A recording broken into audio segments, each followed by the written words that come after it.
ইসলাম মানেই স্বাধীনতা হরণ, ইসলাম মানেই বন্দি জীবন, ইসলাম মানেই নারীদের বন্দীকরণ, ইসলাম মানেই নন মুসলিমদের মৃত্যুর কারণ, ইসলাম মানেই যুদ্ধ, দাসী সেক্স, ইসলাম মানেই মানুষকে অন্ধবিশ্বাসে ডুবিয়ে রাখা, ইসলাম মানেই দেশের অবনতি, ইসলাম মানেই নারীদের স্বাধীনতায় হস্তক্ষেপ, ইসলাম মানেই মারামারি কাটাকাটি, ইসলাম মানেই রাষ্ট্রকে পিছিয়ে নেওয়া, ইসলাম মানেই ধোঁকা প্রতারণা, ইসলাম মানেই পরিশ্রম না করে অলস বসে থাকা বা কাফেরদের সম্পদ লুটের অপেক্ষায় বসে থাকা, ইসলাম মানেই দেশে ডাক্তার, ইঞ্জিনিয়ার, খেলোয়াড়, সঙ্গীত শিল্পীদের হত্যা, ইসলাম মানেই মধ্যযুগীয় বর্বরতা। সুতরাং এই ইসলামকে প্রমোট করে যারা ব্যবসা করছেন সেই ব্যবসা অবশ্যই নিন্দনীয়, কিন্তু এক দুইটা মানুষ যদি জীবনের ভয়কে পরোয়া না করে এই ইসলামের স্বরূপ পৃথিবীকে দেখিয়ে মারামারি কাটাকাটির পথ বন্ধ করতে চায়, দেশকে এগিয়ে নিতে চায়, সেটা কখনোই খারাপ না। আমরা কি ধর্ম ব্যবসা করছি? প্রায়শই এমন কমেন্ট চোখে পড়ে, আমরা নাকি ধর্ম ব্যবসা করছি, কিংবা ইসলামের সমালোচনা করে ভিডিও বানিয়ে ইউটিউব থেকে ইনকাম করছি। কি যে অসহায় লাগে, আমি ভাষাহীন হয়ে যাই এমন মূর্খতা সুলভ মন্তব্য শুনলে। যে ইসলামের সমালোচনা করলে ওরা কল্লা কাটে, যে নবীর চরিত্র নিয়ে সত্য বললেও কটূক্তি হয়, সেই কটূক্তির দায়ে জীবন দিতে হয়, জীবন বাঁচাতে পালিয়ে বেড়াতে হয়, বন্ধুবান্ধব, আত্মীয় স্বজন, পরিবার পরিজন সবাইকে হারাতে হয়, সবার ভালোবাসা হারাতে হয়, নিজ দেশে থাকাও যায় না, জানটা দিয়ে লুকিয়ে চুরিয়ে কোনো এক দেশে কোনো এক গর্তে আত্মগোপনে থাকতে হয়, সেই ধর্মের সমালোচনা করা নাকি খুব লোভনীয় বিষয়, এটা নাকি ব্যবসা। আমরা নাকি ইসলামের সমালোচনা করে ব্যবসা করি, আমরা নাকি ভিউজ ব্যবসা করি। এই কথাগুলো তারা বলে যারা 1 ঘন্টা ইসলামের কথা বলে মানুষের কাছ থেকে লাখ লাখ টাকা করিয়ে নিচ্ছে। এই কথাগুলো তারা বলে যারা ইসলামের কথাগুলো নিজেদের স্বার্থে মন গড়া ব্যাখ্যা করে প্রচার করে সরলমনা মানুষদের কাছ থেকে কারি কারি টাকা আদায় করে নিচ্ছে। এই কথাগুলো তারা বলে যাদের ইসলাম বিক্রি করে খাওয়া ছাড়া আর কোনো যোগ্যতাই নেই। এই কথাগুলো তারা বলে যারা নিজেদের একটা কথাও রেফারেন্স ছাড়া বলবে না, মন মতো জোরাতালি দিয়ে ইসলামের কথাগুলো বলে নিজ দেশে পরিবার পরিজন নিয়ে আরাম আয়েশে থাকছেন। এবং আমরা যখন প্রতিটি কথা রেফারেন্স দিয়ে বলছি, এরা মানুষদের বোঝাচ্ছে, শোনাচ্ছে যে নাস্তিকদের কথা শোনা যাবে না, মুরতাদদের কথা শোনা যাবে না, আমাদের নাকি বাংলার মাটিতে ঠাঁই হবে না, আমাদের নাকি বেঁচে থাকবার অধিকার নেই। জি, এরাই বলছে আমরা নাকি ইসলামের সমালোচনা করি টাকার জন্য। কি বলবো আর। যেখানে এই বিষয়ে কথা বলবার কারণে বাংলাদেশের অনেক জ্ঞানীগুণী মানুষকে, পৃথিবীর নানান জায়গার অনেক জ্ঞানীগুণী মানুষকে ওরা কুপিয়ে মেরেছে, যেখানে কথা বললেই ওরা হামলে পড়ে ওই মানুষটার উপরে, সে কোনোভাবে বেঁচে থাকলে তার পরিবারের উপর হামলে পড়ে, তাকে না পেলে তার বাড়ি ঘর জ্বালিয়ে দেয়, পুড়িয়ে দেয়, ভাঙচুর করে, লুটপাট করে, সেখানে ওরা বলছে ইসলামের সমালোচনা করে নাকি কেউ ব্যবসা করে। আমি এই ধরনের লোকদের ব্যাপারে কথা বলছি, মনে হচ্ছে জড় পদার্থের সাথে কথা বলছি, অন্ধকে পথ দেখাচ্ছি।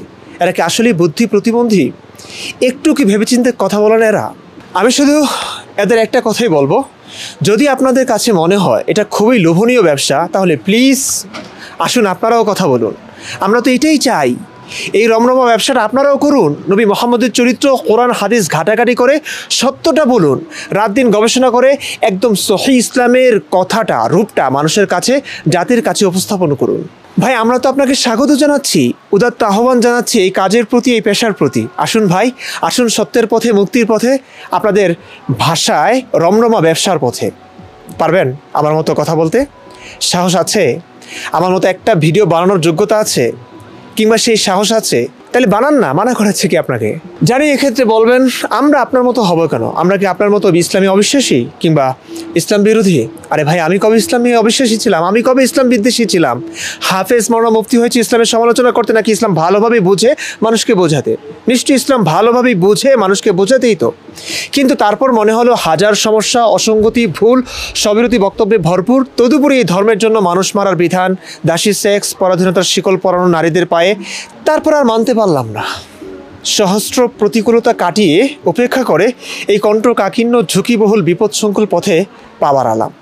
জানি এখানে পদে পদে মৃত্যু উৎপেতে আছে আমার জন্য, কোথাও আমরা নিরাপদ নই, জানি অর্থ কষ্ট হবে, জানি ভালোবাসাগুলো ঘৃণায় পরিণত হবে। তারপরেও আমার কাছে যা মিথ্যে, অসত্য, বানোয়াট, সেটার সাফাই গিয়ে মানুষকে ধোঁকা দিতে চাইছিলাম না। তাই আমি এই পথে পা বাড়িয়েছি, এই পথে এসেছি।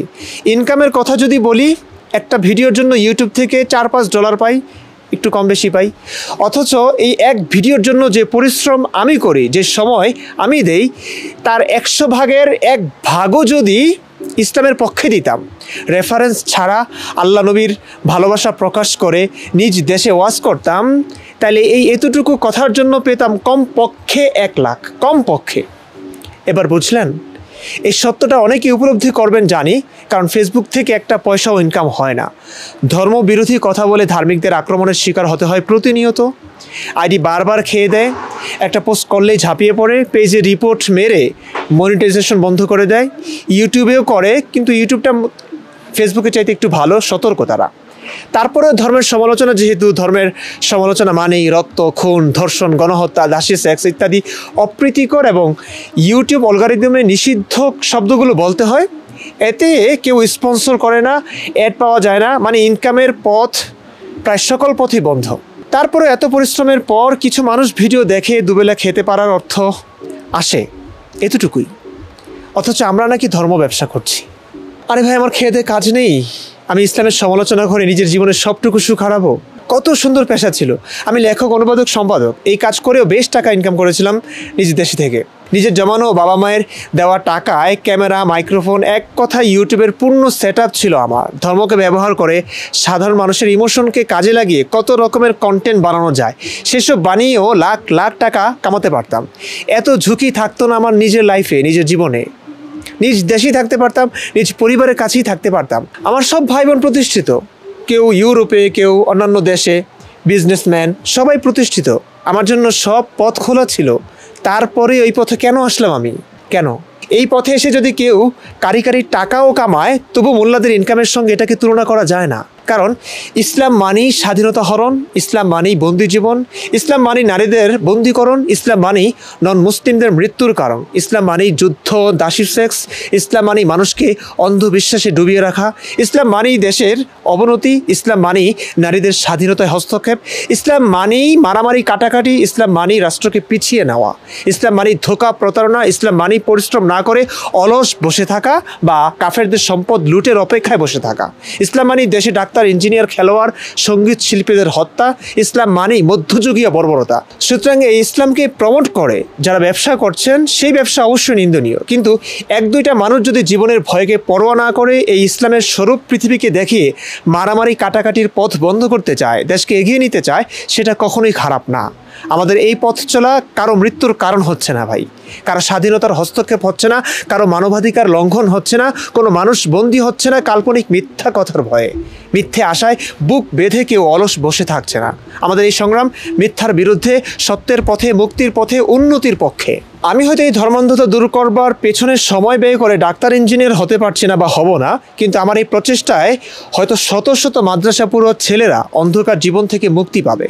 তারা মাদ্রাসার কাল্পনিক কিস্সা কাহিনী শুনে মানুষের উপর নির্ভর করে জীবনযাপনের পরিবর্তে নিজেরা দেশের জন্য অনেক কিছু করবে। ডাক্তার হবে, ইঞ্জিনিয়ার হবে, নানা সেক্টরে সে কৃতিত্ব রাখবে, অবদান রাখবে। আমি হয়তো একজন খেলোয়াড় হয়ে দেশকে বিশ্বের কাছে তুলে ধরতে পারবো না, কিন্তু শত সহস্র প্রতিভাবান নারী যাদের প্রতিভা ধর্মের বেড়াজালে বন্দী, বোরকার আড়ালে বন্দী, তাদের সেই বোরকার অন্ধকার থেকে মুক্তি দিতে পারবো। তাদের প্রতিভা কোনো এক কাল্পনিক আল্লাহ নবীর নামে চাপা পড়ে থাকবে না, গোটা বিশ্ব তাদের প্রতিভা দেখতে পাবে। সুতরাং এই কাজ আমার জন্য অনেক গুরুত্বপূর্ণ, অনেক মহান মানবিক দায়িত্ব থেকে আমি এই কাজটা করছি। কতদিন নিরলসভাবে, নিঃস্বার্থভাবে কাজ করে যেতে পারবো আমি জানি না। আর্থিক সংকট আছে, মৃত্যুর ঝুঁকি আছে, অনেক অনেক সমস্যা আছে। তবে যতদিন দুবেলা খেয়ে কাজ করে যেতে পারবো, ততদিন এই মহান কাজ থেকে আমি কখনোই পিছপা হব না। পৃথিবীর এমন কোনো শক্তি নাই, এমন কোনো লোভ প্রলোভন নাই যে কারণে আমি আমার এই কাজ থেকে পিছপা হব, আমাকে পিছপা করতে পারবে, আমাকে রুখতে পারবে। এ পথে আপনারা আসুন, আমি আমার পথ ছেড়ে আপনাদের রেখে দিব। আমি একটু হাঁপ ছেড়ে বাঁচি তাহলে ভাই। অনেক যোগ্যতা আছে, অনেক ট্যালেন্ট আছে, অনেক কিছু করা যায় পৃথিবীতে, অন্তত আমি করতে পারবো। সত্যিকার অর্থেই আমি যে কাজটা করছি, এভাবে যদি কেউ কাজ করতে পারেন আর 10টা মানুষ আসতে পারেন, 10 জন আলেম আসতে পারেন, আমি আমার পথ ছেড়ে দেব। আমি আমার ইউটিউব সেট আপ, কত ক্যামেরা ট্যামেরা সব কিছু ভালো ভালো কিনেছি, আমি সব আপনাদেরকে দিয়ে দিব। আমি চাই আপনারা এই কাজগুলো করুন, এই কথাগুলো বলুন, মানুষের মুক্তির জন্য কাজ করুন, ধর্মান্ধতা দূর করুন। এই যে মানুষগুলো অন্ধকারে ডুবে আছে, আল্লাহ নবীকে ভালোবেসে তারা 5 ওয়াক্ত নামাজ পড়ছে, পুরো জীবনটা ধর্মের কাল্পনিক এই বিধানগুলোর কাল্পনিক কিস্সা কাহিনী শুনে এই পুরো জীবনটাকে শৃঙ্খলাবদ্ধ করছে, তাদের পায়ের শিকল, এই শিকল থেকে তাদেরকে মুক্তি দিন। আমি আমার পথ ছেড়ে দিব ভাই। আমি আমার সবটুকু আপনাদেরকে দিয়ে আমি অন্য কাজে যাব। আমার ইচ্ছে আছে আমি সিনেমা বানাবো, আমি অনেক গল্প লিখতে পারি, আমি অনেক বিনোদনের অনেক কাজ করে আমি ভালো টাকা ইনকাম করতে পারবো। আসুন আপনারা, আমি স্বাগত জানাবো। আমি আমার পথ ছেড়ে দেব।